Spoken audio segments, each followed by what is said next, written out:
Xalqimizning ming yillar davomida shakllangan dunyoqarashi, urf-odatlari, an'analari hech qaysi millatnikiga o'xshamagan go'zal qadriyatlari borki, shular asosida o'lmas sahna asarlari yaratilgan. Shu bois spektakllar ma'naviy bilim va tarbiya o'chog'i sanaladi. Mamlakatimizda teatr san'atining o'rni hamda ahamiyatini yoshlar orasida targ'ib qilish, kelajak egalarining bo'sh vaqtini san'at va ilm-fan bilan band qilishga qaratilgan ko'plab loyihalar tashkil etilmoqda. Prezidentimiz tashabbusi bilan o'tkazilayotgan Turon maktab teatri tanlovi shular jumlasidandir. Dasturlarimiz orqali xabar berganimizdek, ayni kunlarda yurtimiz bo'ylab ushbu loyihaning hududiy saralash sinovlari tashkil etilmoqda. Biz bu gal ijodiy guruhimiz bilan qadim madaniyat va ilm-fan o'chog'i bo'lgan ko'hna zamin Buxorodagi iste'dod sohiblarini tasvirga olishga kirishdik.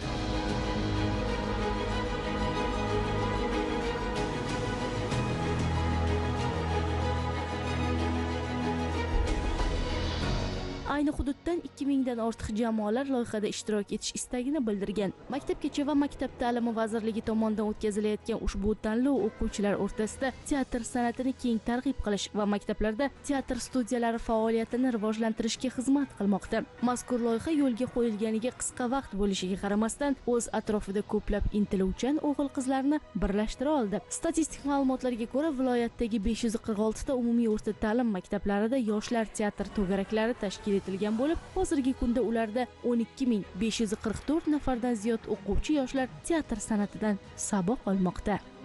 Buxoro viloyatida mana shu tanlovning viloyat bosqichi bo'lib o'tyapti. Tuman shaharlarda g'oliblikni qo'lga kiritgan jamoalarimiz bugun viloyat bosqichida bellashyapti. Quvonarli tomoni shundaki, yoshlarimizni ko'zida quvonch ko'ryapmiz. Mana shu tanlovga bo'lgan ishtiyoqni ko'ryapmiz.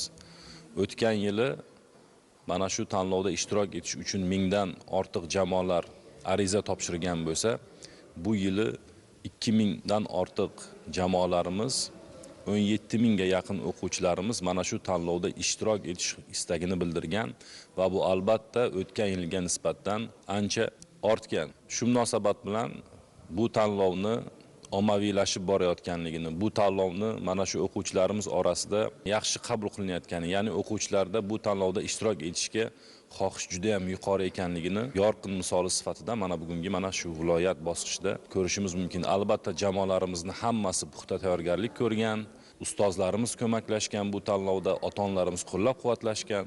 O'quvchilarimizni bo'sh vaqtini mazmunli tashkil qilishda albatta bu tanlovning o'zini o'rni bor. Men o'ylaymanki, Buxoro viloyatida bugungi tanlovda g'olib bo'lgan jamoa albatta respublikada faxrli o'rinlarni egallaydi.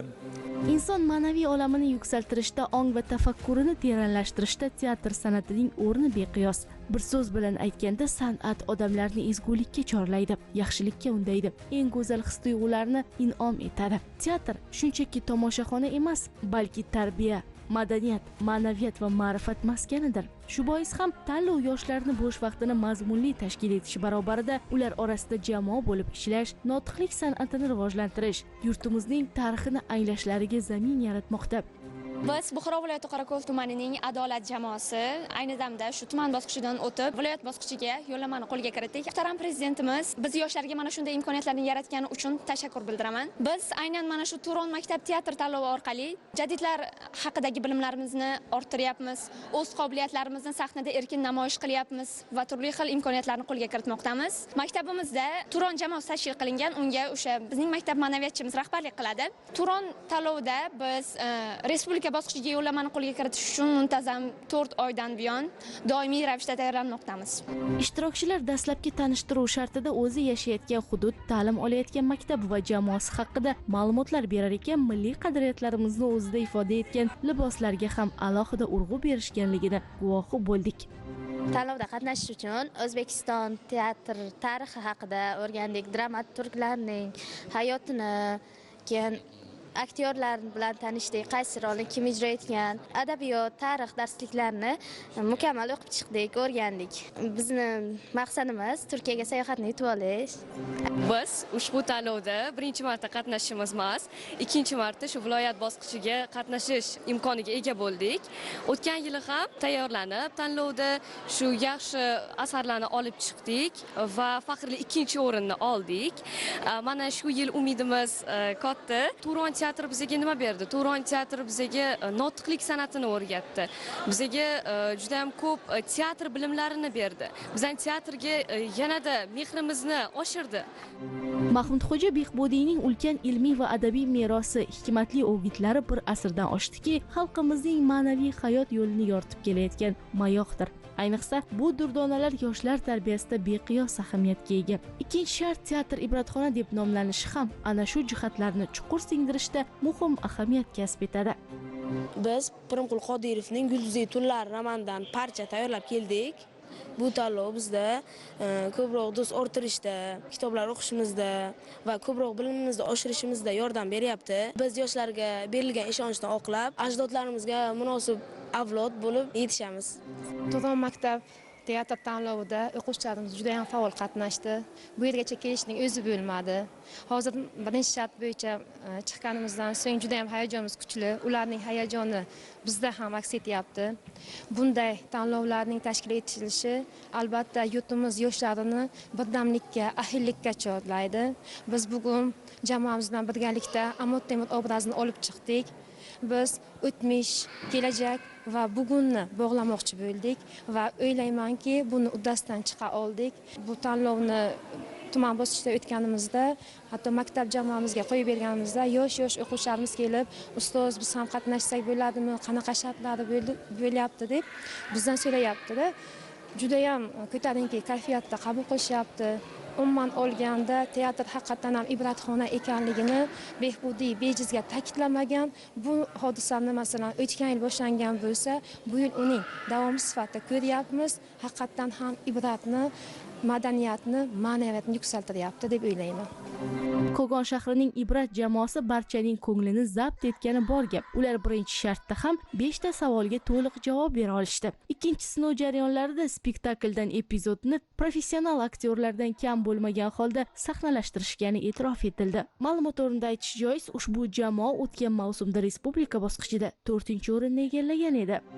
Biz birinchi shartda 5 tadan 5 ta savolga javob berdik va bundan juda ham xursandmiz. Chunki biz bu natijaga chiqishgacha ancha harakat qildik. Yozuvchilar hayoti, teatr tarixi bilan tanishib chiqdik, yangi bilimlarni oldik va shuning natijasida 5 tadan 5 ta savolga javob berishga muvaffaq bo'ldik. Bu tanlov birinchi o'rinda yoshlarni, mana shunday iste'dodga ega yoshlarni sahnaga chiqishi, o'z iste'dodi borligini anglashiga yordam beryapti. Nutq madaniyatini rivojlantiryapti. Kitobxonlikka targ'ib qilyapti. Muhtaram yurtboshimizga albatta rahmatlar aytamiz, chunki biz yoshlar uchun mana shunday chekka-chekkadagi iste'dodlarni kashf etish uchun bu juda ham bir katta imkoniyat bo'lyapti-da. Hamma o'zini sahnaga chiqib, qobiliyatlarini namoyon etishi uchun katta imkoniyat bo'lyapti. Biz tasvirga olish mobaynida ko'plab yutug'iga erishgan yoshlar bilan ham tanishishga ulgurdik. Keling, ulardan biri haqida qisqacha to'xtalsak. Ushbu tanlov orqali iqtidorini namoyon etish barobarida bilimlarini sinovdan o'tkazayotganlar orasida Nurbek O'raqulov ham bor. Bu ishtirokchi tarix faniga qiziqadi. Ushbu fandan milliy sertifikatni ham qo'lga kiritgan yoshlardan biri ekan. Ko'plab badiiy asarlarni o'qidik. Biz bu ko'rik tanlovda o'zimizning bor bilimimizni, o'zimizning bor aktyorlik mahoratlarimizni olib chiqdik deb o'ylayman va bundan keyin ham harakat qilamiz. Teatr bu ibratxonadir. Teatr bu ibratxona. Bu juda ham to'g'ri fikr deb o'ylayman. Chunki teatr bu insonning o'sha fikrlash doiralarini, diqqat va hayotga bo'lgan o'sha yuksak qirralarni ochib bera oladi. Sahna ortidagi jarayonlar ham qizg'in tus oldi. Kimdir hayajonni yengish bilan band, yana boshqalar jamoa bo'lib spektakl ijrosi uchun grim hamda liboslarni tayyorladi. Xullas, barchani birdek hayajonga solgan onlarni ayni manzilda tasvirlarga muhrlash mumkin.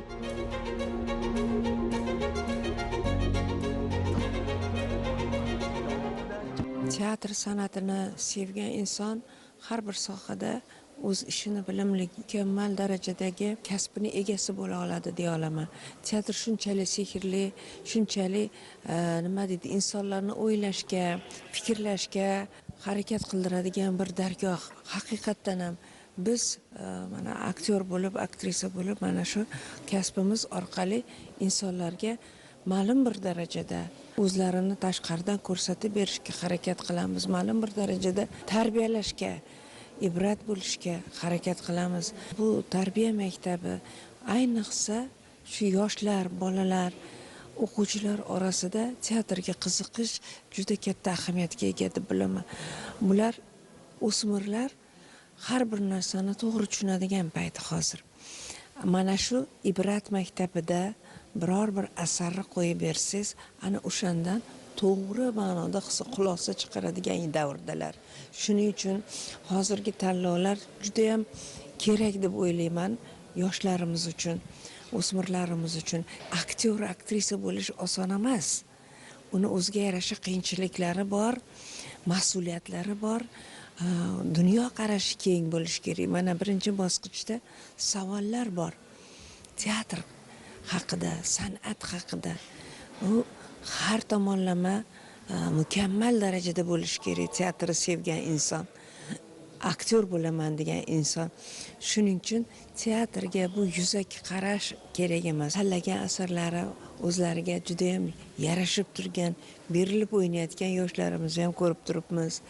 Mana bu zo'r bo'pti, mana bu juda ham chiroyli o'ynayapti, ovozi nutqi ravon ekan deb turibmiz. Ana shu respublika bosqichiga chiqishdan avval shular katta bir rejissyorlardan, nutq, sahna nutqidan dars olishlarini iltimos qilar edim.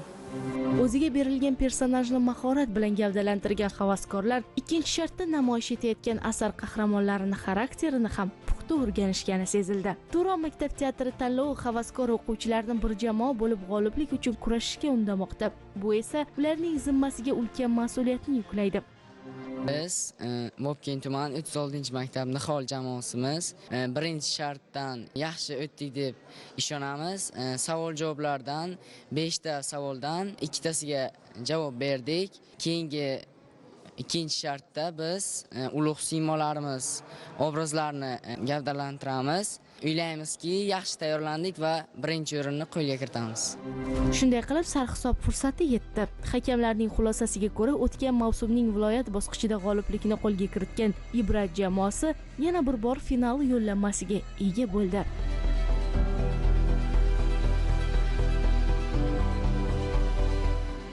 Avvalambor prezidentimizga bunday tanlovlarni biz uchun yaratib berganliklari, imkoniyat yaratib berganliklari uchun tashakkurimni bildirib qolaman. Albatta har bir muvaffaqiyat ortida qattiq harakat yotadi. Biz jamoamiz bilan tunu kun ishladik, buni ustida albatta bu oson bo'lmadi. Qiyinchiliklar tug'dirdi biz uchun, yig'ladik ba'zi joylarda. Lekin biz har qanday qiyinchiliklarga qaramay, baribir mana bugun ko'rib turganingizdek ikkinchi o'rinni oldik. O'tgan yil ham ishtirok etgandik, o'tgan yil ham ikkinchi o'rinni olgandik. Ammo shu yil biroz umidimiz kattaroq edi, birini olmoqchi edik, lekin endi shu bizga nasib qildi. Xayrlisi. Yana harakat qilamiz. Bugun ham juda ham ko'plar narsalarni o'rgandik. Yangi qobiliyatlar, bilimlar, ko'nikmalar, do'stlar orttirdik. Biz bundan juda ham xursandmiz.